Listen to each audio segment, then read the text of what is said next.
Buongiorno! Welcome to my review of episode 5 of series 1 of Primeval. We're on episode 5 already, it feels like really quick. This episode was directed again by Jamie Payne, his second episode so far, and written by Chris Lang, who's also a new writer to the series. He will return in series 5, episode 1, I believe.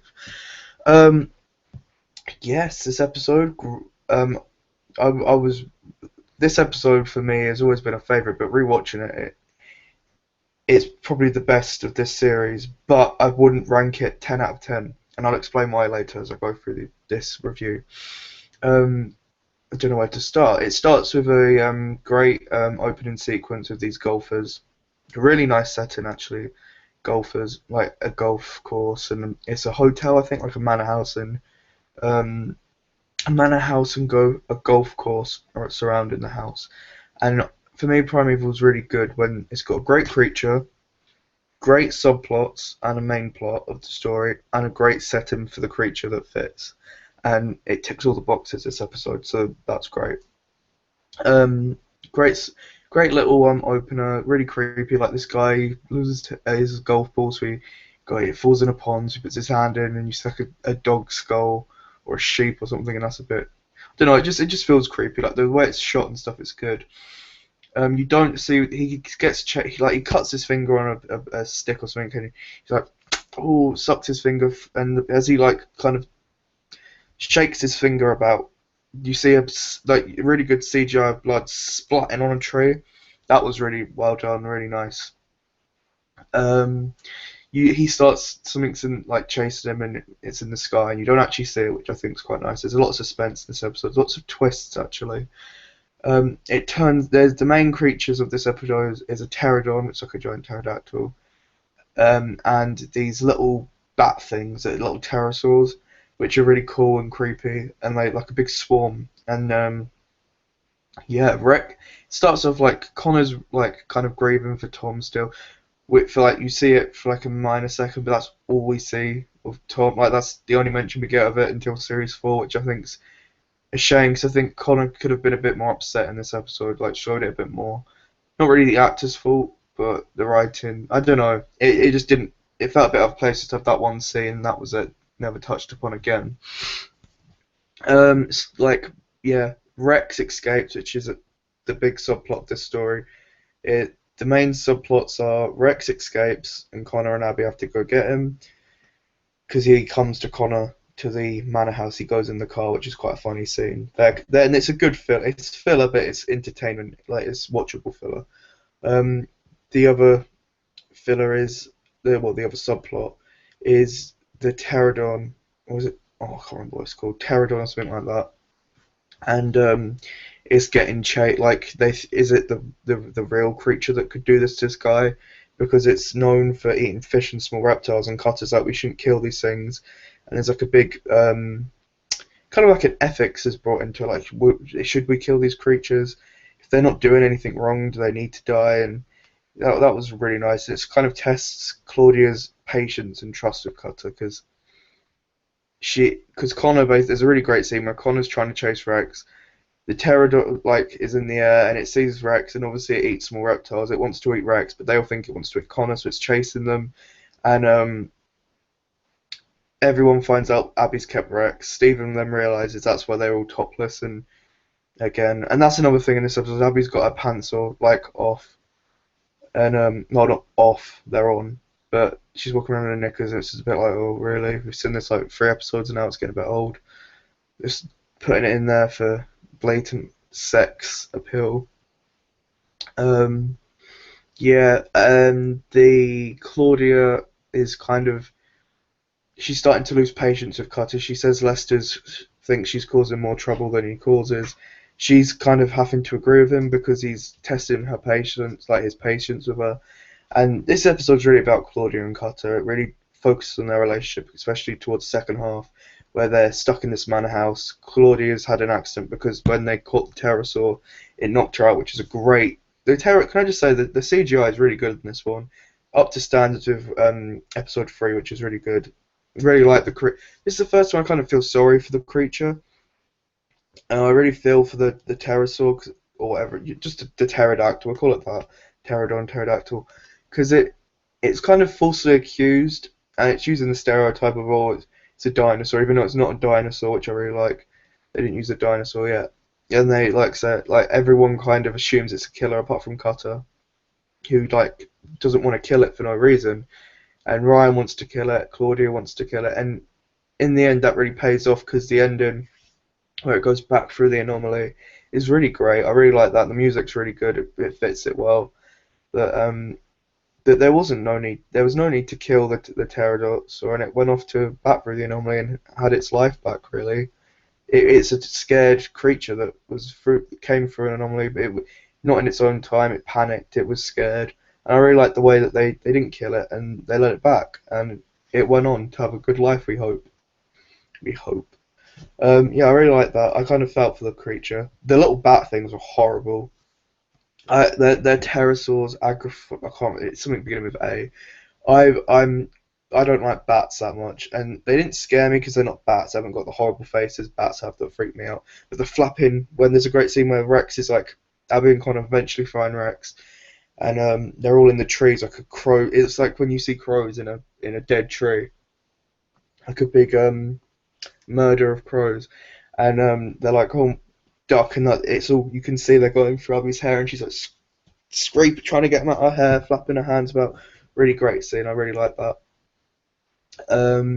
Yeah, Claudia and Cutter get some really good development. Claudia's been knocked out. She's just coming around. She can't really see much because she's got concussion or something, and she trips on blood or she trips or something like blood because in her day's state blood goes on her, and these creatures are attracted to blood, hence why they killed the golfer. And there's a big swarm of them. They're smashing through the windows. They're really creepy. One of them coincidentally attacks the phone lines. They're really clever, these creatures, because they eat the phone. They cut away the wire for the phone line, so they can't call for help. Stevens with Ryan with the pterosaur, pterodactyl, whatever. Um, and so they're away. Abby and Connor finding Rex. Lester's not in this episode, which is a shame. So it's just it's just Cutter and Claudia in this big manor house, and the windows smash through. And the big twist is that it's not the pterosaur that's the killer; it's actually these little bat things, which is really nice. And I like the way they swarm. The animation's really good when they smash through the glass, and the glass just drops on them all. And you can see Cutter's kind of flirting with Claudia, and the tension's really rising. And then as he has to go and get help, because his phone's run out of battery and everything, and they can't get any signal. He just he closes all the doors, says like you'll be fine, you'll be safe, and he just gives her a big kiss. And the music's really nice there. It feels right, the right time. And then he runs off to the ambulance, and yeah, great scene. And he burns the bat things with this torch, and obviously all these bat things are coming through the chimney. Claudia's still got blood on her.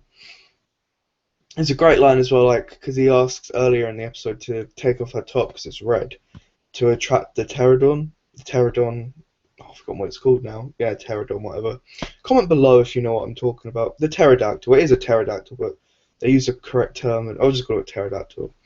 Yeah, and then it swoops down, but Steven says like, "Oh, don't worry, I've got a red top. You owe me."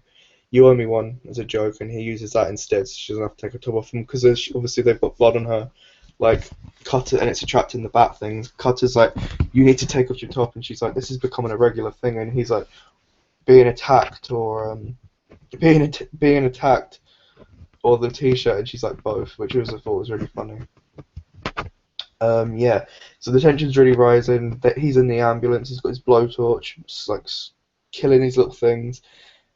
Tom's on his way. Tom Ryan. I think his name's Tom Ryan. Or Ryan's on his way with Steven and everyone. Connor and Abby are still getting Rex. They eventually fight. They've got Rex by this point, but they can see what's happening. All this big swarm above the manor house. And the tensions are really high. And Claudia's there. There's the bat things attacking her. She can't really see. Her vision's really bad. And it's great. You get to see her vision, and it's really like you see how bad it is. You're like, oh crap, poor Claudia. And she's got this golf club and she's hitting them, but she's not doing that great a job. then all of a sudden the door opens, someone grabs her, and you're like, oh, it's Cutter, and it's not, it's Helen. And we haven't seen Helen since episode 4, which is last episode, where she escaped and she's back. She went through an anomaly, but she's back, and you're like, oh wow, this is really, like, that's a twist. This is a big twist. Like, you certainly wasn't expecting it. Came out of nowhere, but it was a good twist. And she grabs Claudia, she helps her, and there's some great bits of Claudia, like, she's like, Helen, I'm fine. You just, like, leave me alone. Like, she's like, fine if you don't need my help. And she runs off, and she's like, Helen, like, she's trying to be independent, but Claudia isn't as tough as she thinks. Like, she's not that tough. She's got more dignity than to have Helen's help. But in the end, she's like, I'm gonna have to trust you.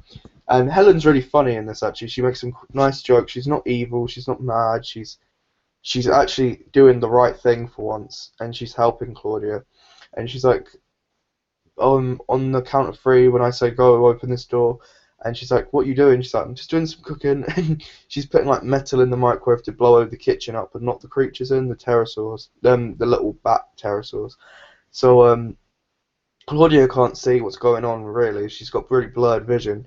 So she opens the door on 3, and you see Cutter trying to get the gas out this bottle to burn some of these little bats, and as he does it, the whole kitchen area just, the windows smash, fire, great, like graphics on that as well. And he's like, what the? His face is like, what the fuck? He's like Claudia Brown, and then she just like appears behind him, obviously surviving. Like, it was Helen. Helen was in there, and they all think Helen died. Well, I presume they must think Helen died in there, but they don't. Or like she got away, like Helen helped, and Cutter's like, what the hell was Helen doing in there? Then at that point, Ryan turns up, and he's like, oh hey, and he kind of looks at him as if it was, did you do that with the gas? He's like, yeah, of course I did. I did this with a flammable gas and a lighter, which is a really great, funny line. And then it goes to the bit where they release the pterosaur, and it flies off, and you're like, oh no, come on, they were screaming, come on, and it goes back through the anomaly, and it's great. All the characters get some nice little subplot, but it's more focused on Claudia and Cutter this episode, which I really like. I think they needed it if they wanted to make this love thing believable, and it is. There's a bit of a weird scene where Stephen eats the poo of the pterodactyl. Bit weird. But yeah, overall I really enjoyed this one. I felt sorry for the creature. I enjoyed the creature. I think the tension was really high. Lots of twists and turns, which was great. And yeah, I really like it. I think the character development's good in this episode. Rex is kept fresh and new. It's given him. I know it sounds stupid, but Rex gets given development, which is great. So overall, I'd give this probably a 9 out of. It's probably been my favourite episode of the series, like the one I've enjoyed watching the most.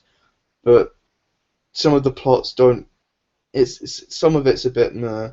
So I'd give it a 9.5 out of 10, like episode 3.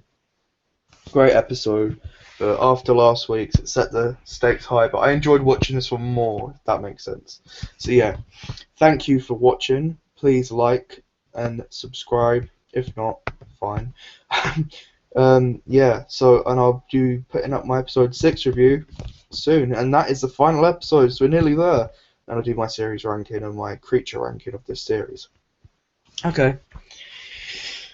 Bye. Thanks for watching.